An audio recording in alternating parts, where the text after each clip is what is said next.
Hello and welcome to the latest episode of Good Enough Chats. My name's Dan Boucher and I am the host and producer of the podcast on a mission to destigmatise men's mental health, one chat at a time. Before we jump into this episode, I just wanted to give you a quick heads up about what we're going to be covering in this episode. So I'm going to be joined by Joe Glover, who is talking to us today about his experiences of anxiety. He goes through when it first started to influence him.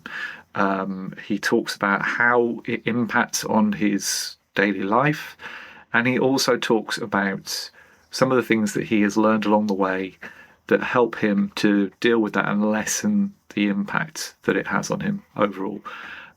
Joe is a lovely guy.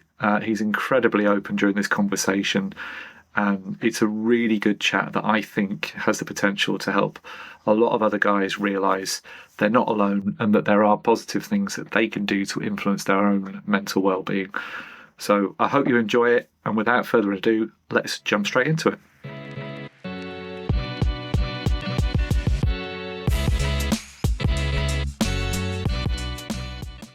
Hi Joe, how are you doing? Good, thank you, mate. How are you? I'm very well, thank you. Yeah, I'm really well. I'm delighted that the sun's come back out after a couple of gloomy days. The weekend is nearly upon us as we're recording. I've got a football tournament to look forward to for my kids.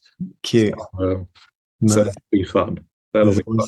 there's always blue sky somewhere, my friend. So, even behind the clouds. But that's lovely about the football tournament. That's proper life stuff, isn't it? It is. Yes, the stuff that matters. Yeah. But Joe, for the benefit of our audience, our listeners, our viewers, would you mind introducing yourself, what your name is, where you're from, what you do, age, where you live, and your favourite sandwich? National insurance number. Yeah. Yes. Yeah. Passwords for your online banking. Yeah. So my name is Joe. I am 12,186 days old. I live in Cambridgeshire, although I'm originally from Daventry in Northamptonshire, so I'm a Midlands boy. Dad of two, husband of one. I run something called the Marketing Meetup, which is a community for marketers that we speak about as being a positively lovely space, which was initially built to solve my own problem, which I'm a quietly spoken man. And so walking into networking events was terrifying. So I wanted to create somewhere kinder. Things have been going well with TMM. We're now 9 years into the journey, and that we're now a we, in the sense that we have 4 people in the team, but 100 volunteers across the world. Running 200 events this year. My national insurance number is favorite sandwich. I have fairly strong memories of going on holiday to France with my family growing up. So we used to go to France every year, and they have those little airs de Taran or something like that. Yeah. On the way back, my dad would always make Emmentaler, ham, salad, and mustard mayo sandwiches in a baguette, and we would get them, and we'd get some crisps and whack them in, and yeah, that's probably the strongest emotion I've got associated with a sandwich. So I'd go for that. Way too much mayo, always grated cheese, always grated Emmentaler. But two things. One, as you were listing those ingredients, I was just thinking to myself, I hope he's going to say there was mustard mayo in there. Because I was salivating at the prospect of it. And two, I bet you didn't think that you were going to be asked to conjure up a memory about sandwiches. Or possibly any time this week. Mate, I am here for you in this chat. And so if you want to ask me about these sandwiches, then you go ahead. So if I'd known you were going to be so willing, the questions I would have pre-prepared for them. but as it is, these conversations, and this is like for the benefit of people that haven't listened to or watched one of these chats before, this is all about destigmatizing men's mental health. and doing it in a one-to-one, one chat at a time kind of model. I invite guests on. Guests approach me and ask if they can come on to talk about their lived experiences of mental health. And I think that's really important because I know, personally speaking, if when I needed it, I'd heard more people, more blokes talking about this stuff, it would have been a huge help to me at the time. So with that in mind, we'll go into the first question, Joe, which is, why are you here talking about your lived experiences of mental health? Could you ask me to be? No. So the first thing to acknowledge up front is that I sort of come into this conversation in quite a jovial mood. And so like, I almost feel like a bit of an interloper being here. And like, this is, definitely something to acknowledge up front, but I think we can have a conversation around mental health and not make it sad. And so like, I hope to come to this place today and just sort of have a perspective, have an experience to share, but also hopefully not laden it with sadness, because that's sometimes it's nice to feel happy in it. So my own experience of mental health challenges specifically relates to anxiety primarily. I was when I've seen the doctor previously about this, then they also mentioned depression. I resonate more with the anxiety thing than I do depression, to be honest. But really, my lived experience of that is probably 5.5 years deep now. So kicking off around COVID, in what started as like a health anxiety. So primarily, when you are told every day that you're probably going to die from COVID, then you start to think that you're going to die. And so that was probably where my anxiety sort of stuff kicked off. And my primary experience of anxiety is one which it sits in my chest, and will feel like an adrenaline dump for an extended period of time. Usually when I wake up in the morning, all the way through till sort of lunchtime kind of thing.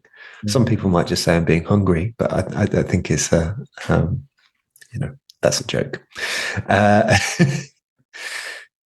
Over the years, that health anxiety has kind of dissipated and it's morphed into more of a generalized thing, in the sense that quite a lot of the time I can't necessarily pin down where my anxiety is coming from. And so I'll wake up in the morning and it will be there with me. And it'll be there with me as I sit with my kids and do my best to be a present parent and wonderful and playing and stuff like that. But it's there in the same form, but just a different experience or a different trigger. The day-to-day reality of my world is one where I sit at my desk. I work from home, and so quite often I'll sit and experience these feelings of anxiety. I'm self-employed, so there's that element of things, but I'll sit there with that anxiety, with a bit of a fight or flight situation going on while I'm sat at my keyboard, which is not really how I don't think humans are developed to exist, because fight or flight, you either want to run or punch something, and so to punch out an email is not really the same sort of dynamic going on. So that's not a hugely pleasant situation to be in. Yeah. Nonetheless, I've been taking steps, and I'm sure we'll probably get into this later, but I'm a big proponent of therapy, big proponent of journaling, big proponent of meditation, and these are all things that I also do in my world to try and help these things, but I'm sure we'll get into those things later as well. So yeah, absolutely. Well, thank you for sharing that, Joe. And I think a lot of people, me included, self-employed, work from home, spend a lot of time sat at my desk, doing Zoom calls. This is not a Zoom call. This is a recording. It's different. Yeah. It's a Zoom recording. Yeah, it's important. But having those calls, and I've recently, disclosed this to you now, but I've been self-employed for 6.5 years. And one of the things I loved about it in the start was that I didn't have people around me the whole time telling me what to do, disrupting my time, coming up to my desk, asking questions whilst I was trying to concentrate. And it's probably taken me 6 years to get to the point of, realizing that the isolation that I've caused for myself by consciously avoiding that kind of setup is actually damaging me now. So I've made, pretty recent actually, in the last sort of 3-4 weeks, made a real concerted effort to change that and to leave the desk and to physically go out and see people and arrange to meet people for work-related stuff, not social stuff. Social stuff's fine. It's a different mindset around work-related stuff, and trying to overcome that sense of self-enforced isolation. That's interesting. That is curious, because I'm the opposite. Like, I see a lot of people for work, but almost nobody socially. And part of it's a life phase thing. 2 very young kids, very little time, very little energy. But yeah, just to hear your experience there of what you need and taking proactive steps is really curious. It's really nice to hear that. I think it probably typifies me, and it's a slightly harsh self-examination here, but it probably typifies the fact that I'm a pretty major introvert. One-to-one, I'm fine. I'll arrange to go and meet somebody one-to-one, have a coffee. If I don't know them at all, just like an intro, no problem.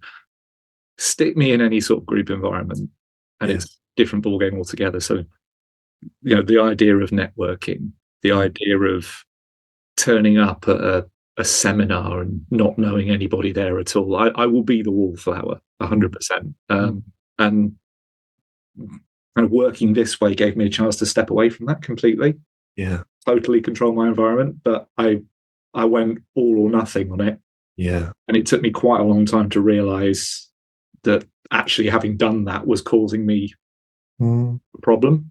So it's about trying to get that balance back and sort of lean into it and not and realize that an introverted person can actually enjoy being around people, which is something that I didn't really recognize previously. Yeah, mate. Good on you, first and foremost, but also, I think it's such a strong lesson and something that I'm sure so many people could relate to as well. I certainly can, listening to you. I definitely got into my routine, and it's a safe place to be in. It's a lovely place to be in the sense that it's familiar. And I'm not saying growth from the perspective of sort of feeling like you need to run an ultra marathon, but if you find yourself in that safe routine for years at a time, you're not growing in the sense of growing your perspective or growing your life experience. You're just doing the same things, and I've done the same, particularly since my kids were born and stuff like that. Just the demands of it, but there's a lot of joy to be had outside of our routines, and sometimes it's nice to break free from those things and sort of acknowledge not only that you're reducing the damage, but there's actually a lot to be gained. Yeah, it's true. It's true. The game, as well as you may well have already clocked, Joe, I'm very much a glass half empty kind of. I think. I did a version of this the other day, so I'm not going to spend all my time waxing lyrical, but I think you're great, mate. Like, I think you show up with such humility and thoughtfulness, and those are 2 traits that I really admire. And Yeah, like I think you can characterize yourselves in lots of ways, but I hope you also accept that other people will characterize you with very positive things to say, because you are wonderful. Thank you. I appreciate that. And I promise you I was not fishing for that. As you can tell by my immediate reaction to that, the kind of the difficulty in hearing something positive played back to you so directly.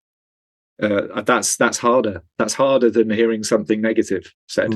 I can fully get on board the negative train. Really easy. I can call you some horrible names if you prefer it. So.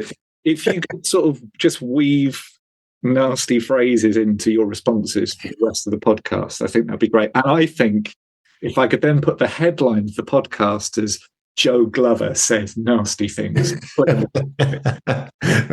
Out of character. So next time, so Dan, you bastard. Right.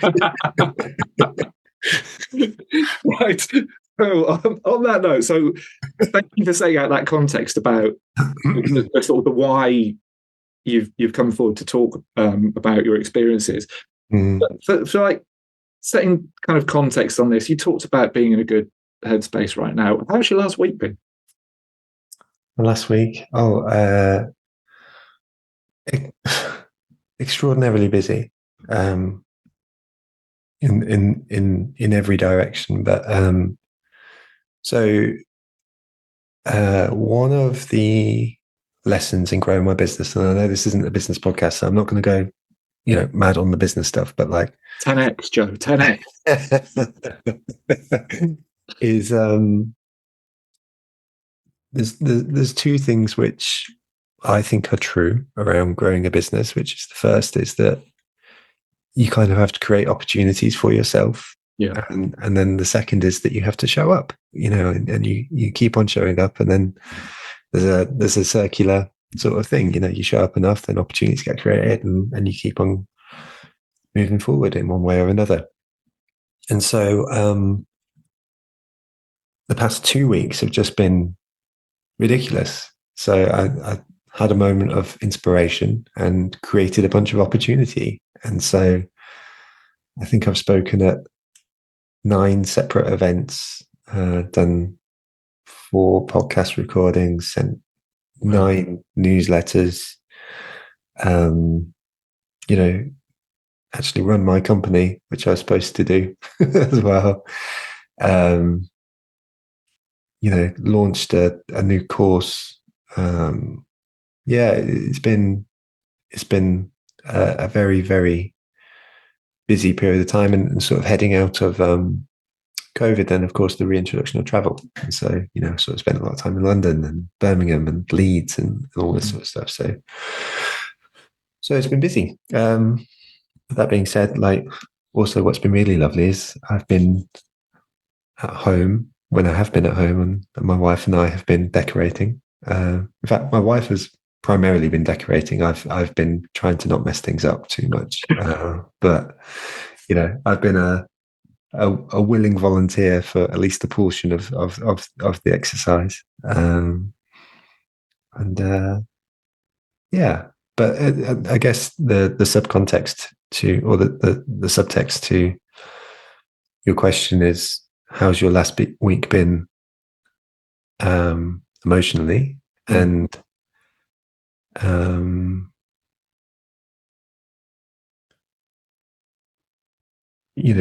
like anyone else, there are ups and downs of moments, and I think I'll probably reflect more on energy management than anything.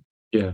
So like you, I am introverted, defined as your energy gets used up by social interactions and you recharge by yourself. And I haven't had a lot of space to be able to do that until yesterday, which is probably why I come to you in a slightly jovial place, which is that yesterday I probably took one of my first days off in years.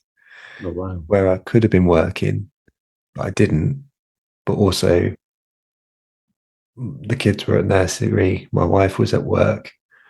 And so I walked the dog, tidied the house, did some cooking, played a lot of PlayStation, went to the gym, clean the bathrooms, you know, that kind of stuff, like life admin things. And it was just like I just switched off entirely from work, and it was lovely. And then I was all by myself for it, which was great. So Yeah. if you want proof of how introverts recover their energy, then you have a light-hearted version of me today, because I've done that, and it was glorious. I was so hoping that you were going to say that you sat in your pants watching daytime TV, eating pot after pot of soup, of like pot noodles or super noodles. That's what I was hoping you were going But, you know, to say. I'm sure we both agree that the outcome is the same either way. The meanings. absolutely, mate. I do that too. I am definitely a comfort eater. So nachos were so killer. Or got a local pub that does the best nachos, and it's not just really good like quality. Yeah. The amount that you get for the what you pay is just huge. So sometimes, skip dinner, go down to the pub, catch up with your mates, just go, is it nacho time? It's nacho time. Awesome. Thank you for that, Joe. So you've kind of started to talk us through the sort of starting point of your anxiety when you realized it was happening and how that's played out. Could you kind of talk us through that in a little bit more detail? How, I guess, your relationship with your mental health has evolved throughout that period? Mm. So to start off with, then it was fear when I first started sort of experiencing those things. So I, as a result of my anxiety stuff and not really addressing it, I started getting heart palpitations. And so there was a physical response to the mental response. And then that kind of served as a reinforcement that, I was going to die as much as anything else. And so I was fearful for a long time and living in a state of fear. And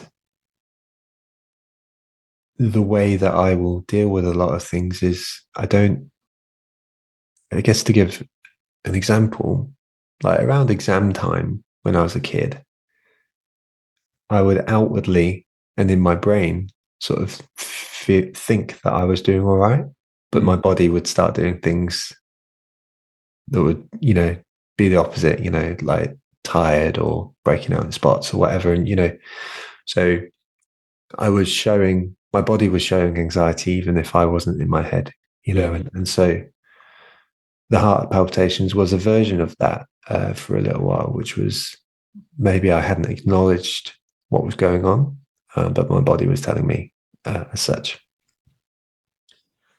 As things have progressed over the past 5 years, I would probably say that I'm closer to a state of frustration than I am fear, in the sense that, like, first of all, you get bored of feeling this way. You get bored of lumbering the people you love with conversations around those things. And you get bored of getting lost in your own head of, these circular thoughts. And as I say, then the word that I associate with that is frustration. And I have a good therapist, and the word frustration, he pointed out to me, is a form of anger, or an expression of anger in one way or another. And I feel quite angry that I feel that way so regularly, because I'm like just getting in the way of enjoying the situation to its fullest potential. And what by that I mean that I love my children so freaking much, and like my heart bursts when, like I was upstairs this morning with my daughter, and she's 4 years old, so she still wants a cuddle in the morning. And she probably sat on my lap for 20 minutes this morning, just sort of, not like around the neck cuddle, but just sort of sat on me, and I was giving her a cuddle and stuff like that. I was like, this is freaking amazing. But at the same time, I was still feeling that adrenaline dump going through my body. And I'm like, I am enjoying this 99% to its potential, which is like, I know how special this is right now. And I love it. I really, really love this thing. But also there's a 1% in the back of my mind where I'm like, I'm fight or flighting, and so there is a frustration or an anger that experience is happening, and it's taking away to a certain extent from something which I perceive to be one of the greatest privileges of life, and one of the best things that, absolutely one of the best things that's ever happened to me, and so, so I am a softly spoken, quite chill, calm person. And so it is probably my expression of anger at my own mental health stuff and the physicality that goes with it, that I feel frustration rather than overt anger. I don't want to punch something. I'm just like, fucking hell, fuck off. Yeah. I can relate to that. It's an interesting way that you articulate that frustration, because I've not necessarily thought of it in those terms, but for me, it's the sense that what you just explained, for the benefit of anybody that hasn't experienced something like that, is the non-linear nature of your mental health. Mm. You feel like you're making progress, and then it gets you again, and you feel like you can pull back, or you feel like you're going round and round in a circle. I think that for me, it's more this kind of cyclical nature of it, where the way that I've come to think of it now is, it's inevitable that when I'm feeling good, I'm going to feel bad at some point. It's going to come round and it's going to spank me on the arse and it's going to catch me off guard. And I guess frustration probably was the word. Frustrated that I knew that cycle was going to play out over and over again. Yeah. And I don't know that necessarily saying I'm resigned to that now is the right way to describe it. But I certainly accept that is something that I can't control. And one of the things that any therapist will help you to understand is, if you focus on the things you can control, rather than worrying about the things you can't, it's kind of the fastest path towards improving your well-being, right? But not fixing it. You can't fix it. It's going to be there, whatever. I want to pick up on this point if it's okay, because it's so I've only just started therapy again, so like I'm one session deep into sort of going back to therapy for the third time, and it's interesting that you describe that sort of, when things are going well, then I know that things will go wrong, for paraphrasing badly, from that perspective. Because in a way, that sounds like something which is close to a trigger, I would guess. Like, I am doing great, and therefore I know that something's going to go wrong. And in a similar sense, and neither of us are qualified therapists, so like, I mean, this could be so hard. This is beer chat. Yeah, this is beer chat. But like in my experience of it, when I was sort of describing that waking up in the morning and immediately feeling anxiety, I sort of described that to my therapist, and he went, well, maybe just waking up in the morning is one of your triggers. That like, for whatever reason, you look ahead to the rest of the day and you're like, there's an uncertainty that what's going to play out. And so waking up is one of your triggers. And he encouraged me to. Well, he didn't encourage me to do anything. He just shared a story, which was like there was a playwright or something like that who had lived to like be like 95 or something like that. Every morning or every night, he would set his alarm clock to wake up at a specific time, and then every day he would wake up and the alarm would go off, and he'd go, "Oh, that again," And there was almost like this, surprise at waking up in the morning, and almost like a joyfulness in it. And I can't say that it solved my anxiety in the sense that I still feel these things and stuff, but like just an awareness that that was my trigger point. And then someone encouraged me to go, "Oh, woken up again in the morning." It's actually been a little hack, I guess, in disrupting that. And so, we started this conversation with your context, and it's not for me to try and solve anything for you, because I think there is so much weight and logic and good thinking and thousands of years of stoicism and all this thing to kind of go, I need to acknowledge this, I need to sit with it, I need to allow this to pass through me, to flow through me.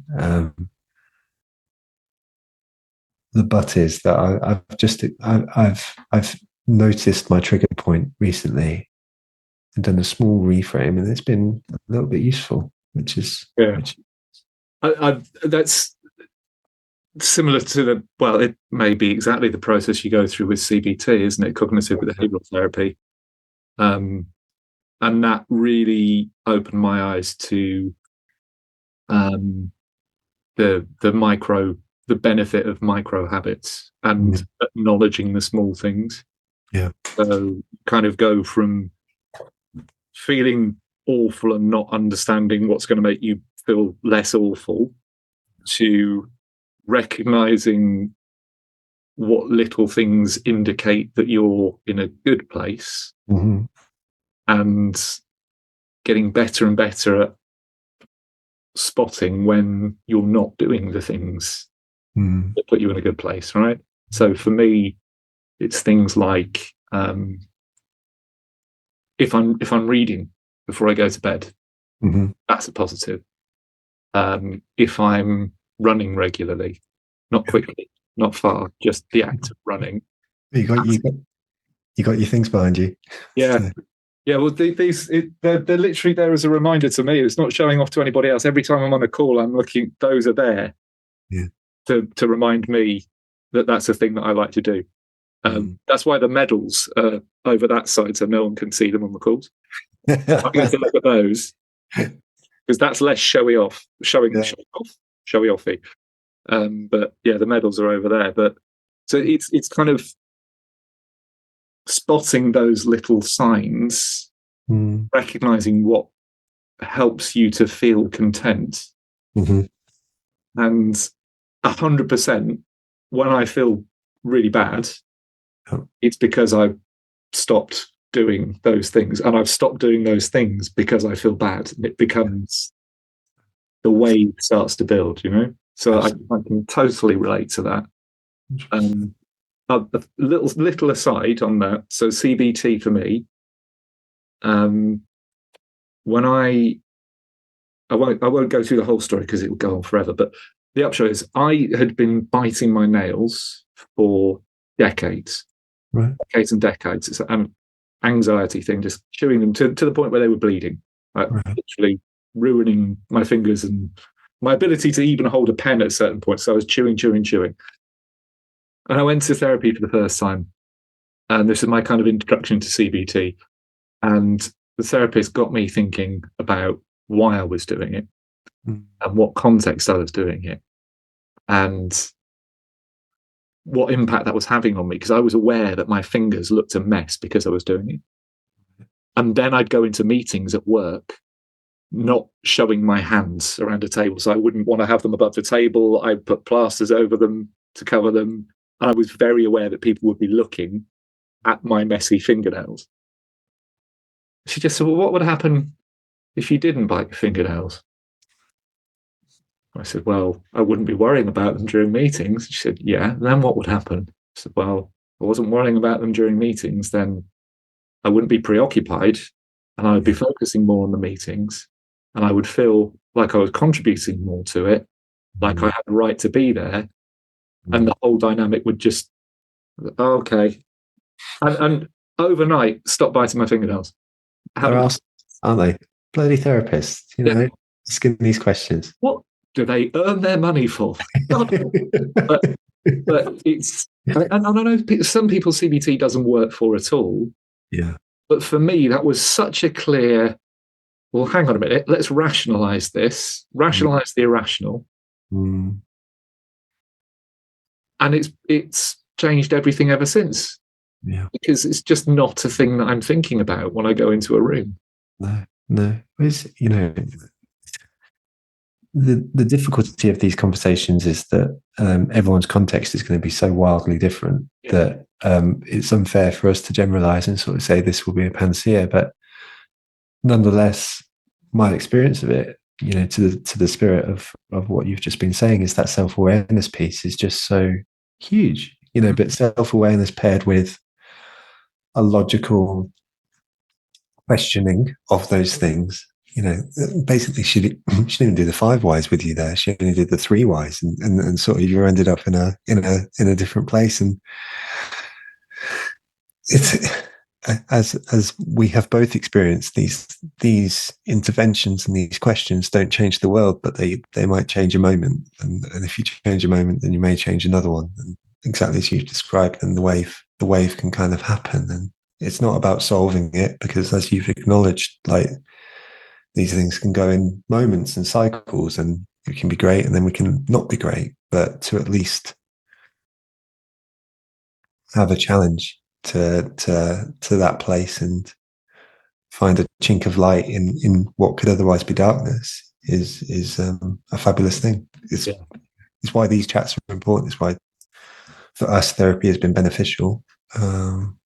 It's a lot. Completely agree. So we talked about therapy there. Like, that kind of leads us seamlessly into the next question, which is about the sort of the light bulb moments that you've had along the way. You've talked about therapy, journaling. What were the key points in your journey where you realized that you needed to start doing something or doing more of something, or that you needed to stop doing certain things that were going to ultimately help you? If I speak about the hardest step, then that's probably, because I've already alluded to some of the things that I do, which are more lifestyle-y. So meditation being the primary example, but journaling being another. And neither of which, by the way, I do regularly. I sort of do them as a paracetamol rather than a vitamin. Right. Okay. And I probably should use them as a vitamin rather than the paracetamol. But I was doing some journaling stuff last night, and I slept way better for it because I just got the thoughts out of my head, and that was lovely. The tip for that, by the way, is I just bought an A3 pad, a big old A3 pad, and you can kind of get all your thoughts down on one page usually, and that was good. But the hardest step, the hardest moment on the journey was actually accepting that medical help might be something that was beneficial. And so I take a relatively low dose of sertraline every day. I think that's how it's pronounced. Probably not. But getting to the place of starting to take that was a process which took years.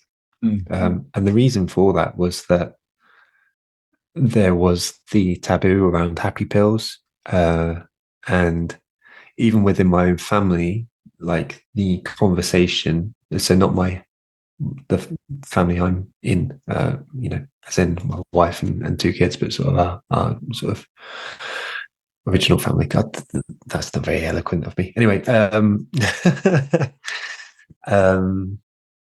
was one of resistance to that being a solution, and so in my head sat a taboo that you don't go on happy pills, you sort it out other ways.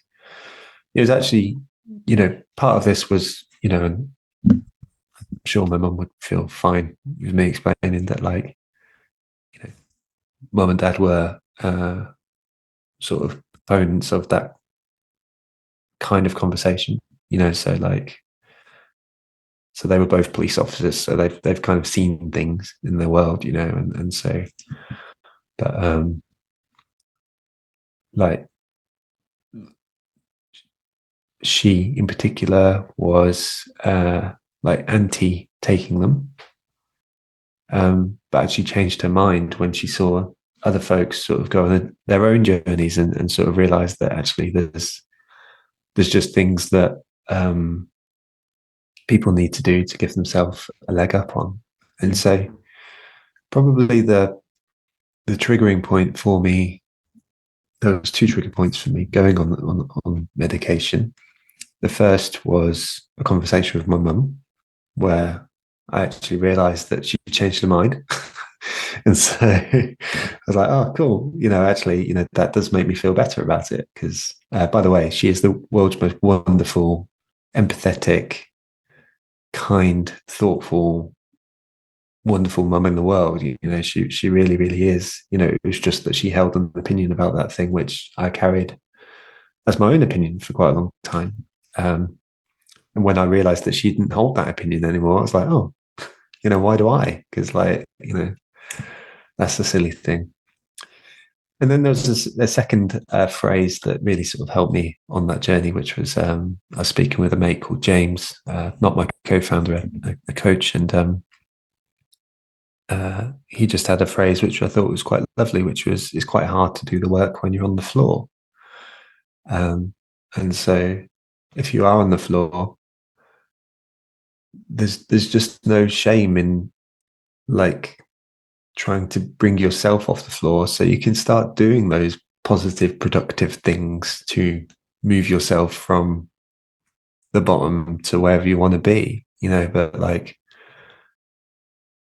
everyone needs a hand up from that sort of dark place, that floor. And so not everyone does, people find their way out of it in lots of different ways. But for me, like, in this case, I was doing all the productive habits. I was exercising, I was eating well, I was meditating, I was journaling, I was doing whatever, and it just wasn't having the effect that I needed it to do. I was still in that cycle. And so for me, the medication was the thing which kind of allowed me to get off the floor to be able to do the work.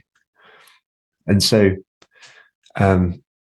when your question sort of speaks about the things on the journey, then that was the biggest barrier that I had to overcome to be able to sort of get to this place where I'm having a chat with you, where it feels like it's present in my life, but also distant enough that it's not controlling my world. And so so that's been important and great, and a really, really nice realization. So yeah, that would be the biggest one, I think. Yeah, that's a really good one, and a really good example. And people don't, especially blokes, don't talk about how they're feeling enough. Yeah. Even fewer talk about what medical help they're getting to kind of bring balance to their life. And I think that's a big factor. Even the phrase happy pills, it suggests that you're, like, taking, like, illegal stimulants or something. The reality is the effect is more, it's a much more sort of leveling out rather than putting you on a permanent high, isn't it? So yeah, it's exactly that. And actually, what's interesting on all of that, and sorry to interrupt, but it's so I went off them and then I went back on them. And so the first time I went on, it was like this emotional charged sort of thing. I was like, oh, I'm going on them. And I felt, like, funny about it, and I kind of didn't want to take him from my wife, and I didn't want to speak about it and stuff like that. And then, like, I was on for about a year, came off them after that. And then after about 3, 4, 5 months or something like that, maybe even 6 months, I was just like, I think at the moment, then it was actually a net benefit to my life. And so I think I'll go back on. And at that moment, it was far more of a clinical thing. It was like, cool, just a thing. Yeah. Just a thing, get on with it.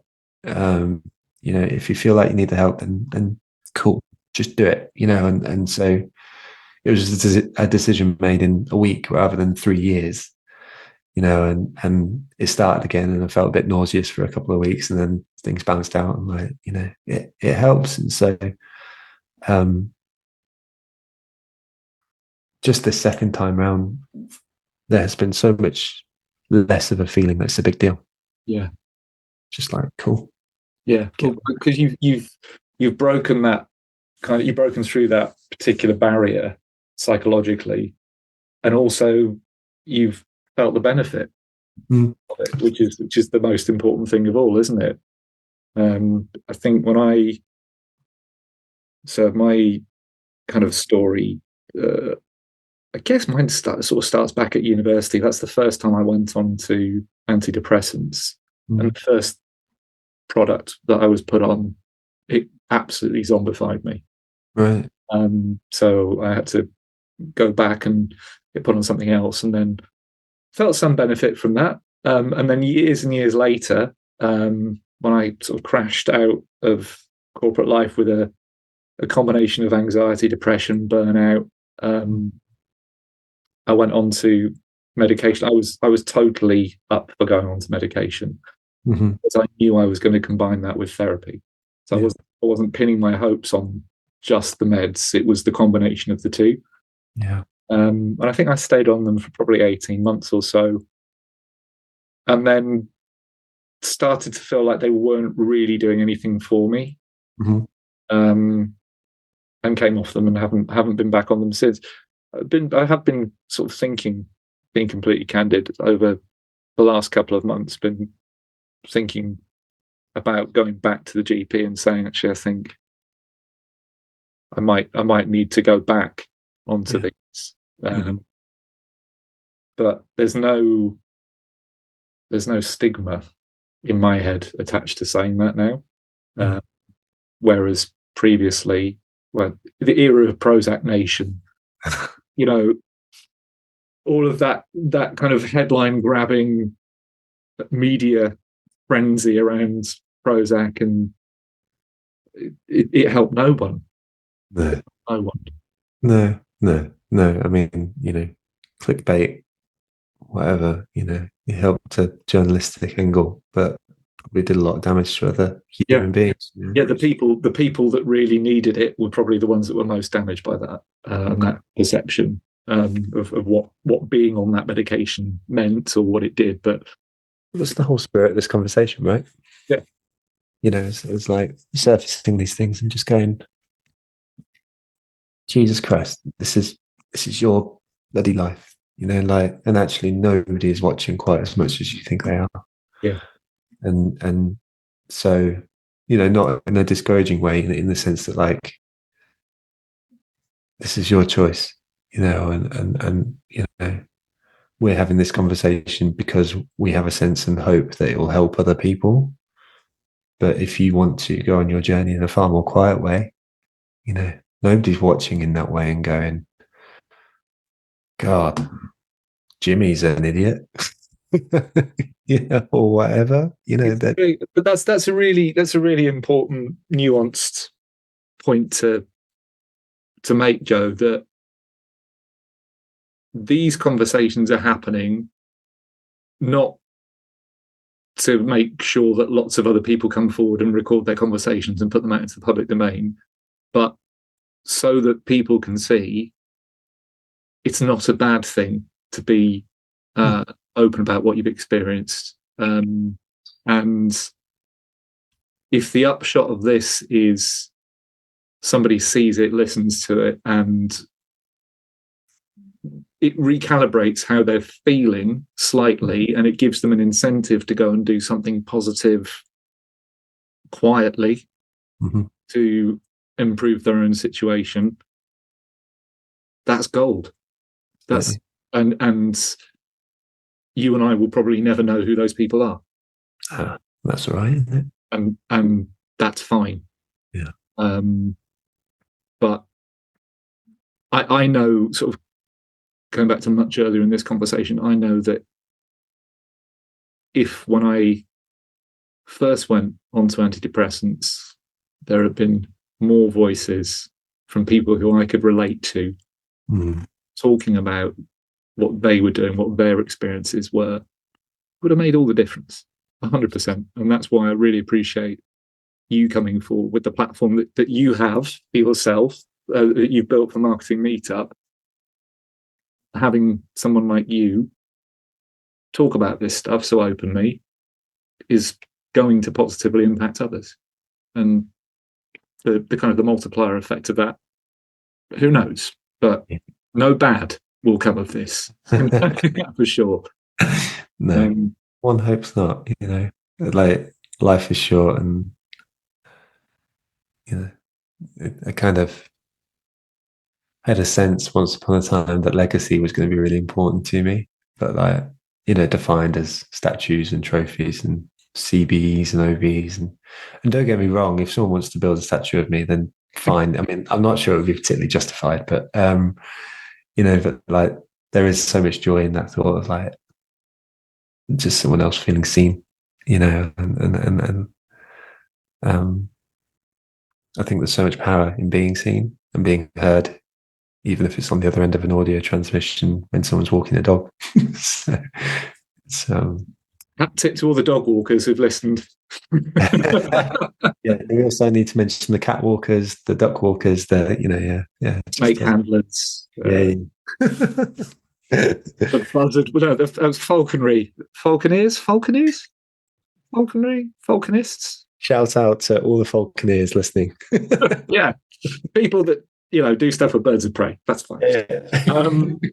So, Joe, I've really loved this conversation. We're at question 5 already, and were it not for other commitments and probably people's absence of attention span, I could do this for 6 hours. But question 5 is, if somebody hears this and what you're saying resonates with them, and they feel like they're going through something similar to you, based purely on your experience, not as an expert, what's the most important thing that they can do?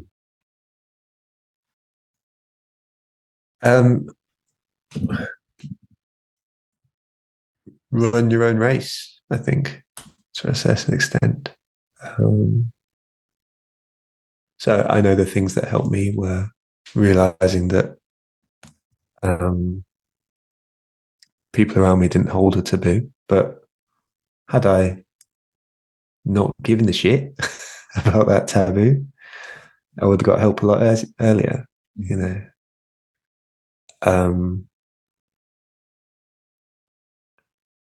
Had I realized that folks were not watching quite as much as I thought they were, I probably would have done something about it sooner.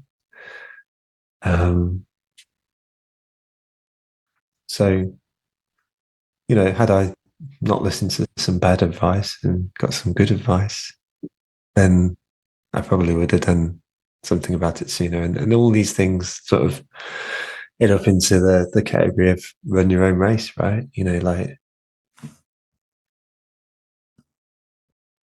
why burden yourself with other people's stuff? When you can just allow yourself the space to know that you deserve to live a life where you give yourself the space to be able to get whatever you need out of it. But you deserve that. You deserve the best life that you can possibly give yourself. And I'm not speaking about economically either, or anything like that. Just a life full of emotion, positive emotion. or not shit emotion. Yeah. So Content. yeah, well, yeah, so for a long time I chased joy, but joy is a very big feeling. Joy is whatever version of it. For me, joy is felt internally more than it is externally. I'll have a smile on my face, but you probably won't be able to tell the difference between me just being happy and joyful. But the opposite of unhappy isn't joyful. The opposite of unhappy is probably just content. To your point, and so seeking contentness is good. And there was a Buddhist business leader I listened to a long time ago, who was the first person who introduced me to meditation. And he ran like a 500-person company, so pretty successful. And his phrase was "mind the gap," which was that life, so often we focus on these big moments, so weddings, having kids, being at a theme park, running a marathon, whatever it is, and seeking those as our moments of contentness or indeed joy if we get that far. But those are tentpole moments that are interspersed with lots and lots of gaps. And being mindful of those gaps and sort of going, today I'm going to go to the shops and walk the dog and watch some telly, and I am being mindful of that gap. And I am seeking a moment in that gap and sort of saying that is cool. That is content, is a lot. The probably one of the last things, and you asked for one, but I've gone into about 7 now. But Go for as many as you like. is I beat myself up quite a lot recently over not being an optimistic person. So I would see the traits of optimism in other folks, and to give a really trivial but not trivial example, say for example AI in the marketing industry, and you would see 1,000 people a day saying that you're going to lose your job. And the pessimist in me would accept that as a way of thinking, rather than the optimist who would go, you can say that, but you're wrong.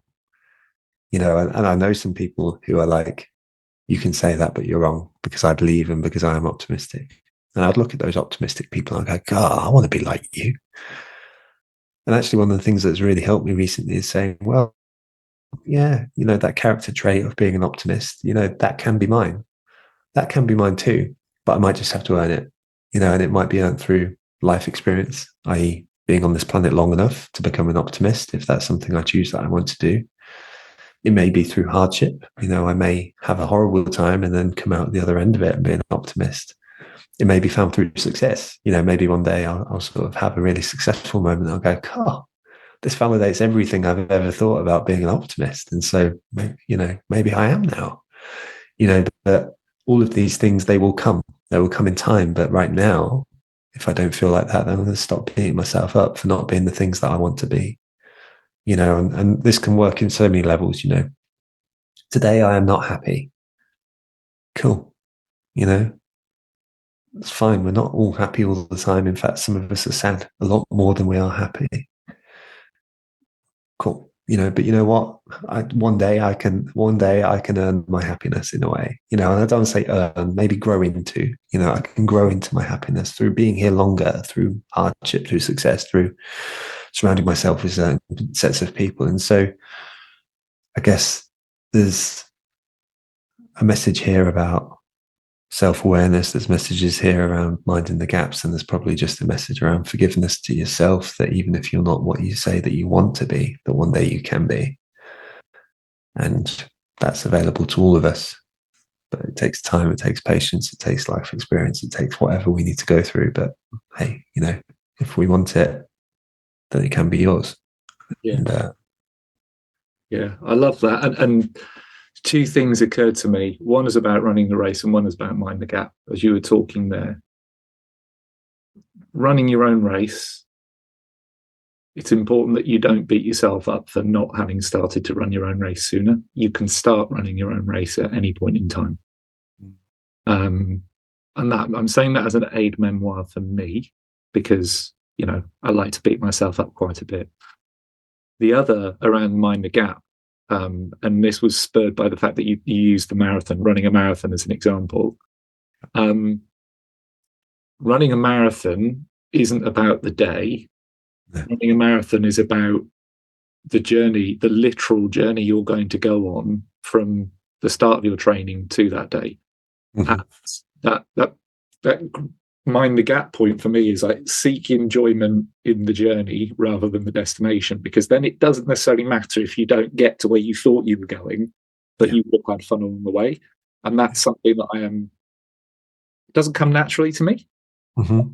I am increasingly aware of the importance and the value of embracing that idea. Yeah. And it's helping. Life happens in the grey area. It doesn't happen in the black and the white areas. It happens in the grey area. And the grey area is a lot wider than the black and the white areas, right? Absolutely. And if you can see that and embrace it, you're going to live a more fulfilled and contented life for sure. You know, what those big moments make up probably 2% of your life, right? 1%. I don't know. I'm making up numbers, but like there's definitely that's some good stats. Yeah. Really, really good. But you're living the majority of your life in that place, aren't you? I've just started taking a lot of photos recently, and I've taken way more joy in taking photos of my wife being with my kids, reading to them in the living room, or the kids watching telly, or them having dinner, than I have necessarily, us at a wedding or whatever it may be, because there is just so much beauty in those little moments. This is a beautiful conversation because I get to spend time with a wonderful man, and later on today, I'm going for a walk with a mate, and that will be a beautiful moment. But none will be things that flash before my eyes as the pearly gates sort of get in front of me necessarily. Maybe this conversation, maybe this will be it. Just replay the podcast before I die. But just keep it on a permanent loop, just in case that moment takes you. They're wonderful things. So minding them is important. Anyway, blabbering now. No, Joe, this has been fantastic conversation. If somebody wants to get in touch with you to chat about your experiences, is that okay? Yeah, absolutely. I mean, I will do the same caveat that you do. I'm not a therapist, but I'm happy to speak about life experiences. So absolutely. Awesome. Thank you. No problem. So in that case, I do the wrap up now where I try to remember all of the important things. So thank you to Joe for joining me today. And thank you to you, the listener, the viewer, for joining us for this conversation as well. I hope you find it enlightening and helpful. If you have, and you see this on the socials, please push this out. Give us a comment, share this with other people, especially if you know somebody who you feel would really benefit, an individual that would really feel the benefit of hearing this kind of conversation. Put this in front of them. You don't have to do that across your socials. Send it to them on WhatsApp. Send it in a direct message. Just know that you've given it to the right person. If you're listening to this on podcasting platforms, would love to get more reviews. We're just at the start of this journey, and we've got 2 reviews on Spotify. But apparently, reviews really matter for helping to get this into more people's feeds. So 5-star review, you can write whatever you want, but preferably nice. But it's the star that matters more. And follow the show, subscribe to the show, tell all your friends about it. And if you have heard this and you've heard Joe talking and you feel like you would like to come forward and share your story on a future episode, you will see my contact details everywhere. I'd love to hear from you, because it's only by getting another person on for the next show that we can keep this thing going and building momentum and trying to destigmatize men's mental health one chat at a time. I will stop my blabbering there. Thank you very much, everybody. We'll be back again soon for another episode of Good Enough Chats.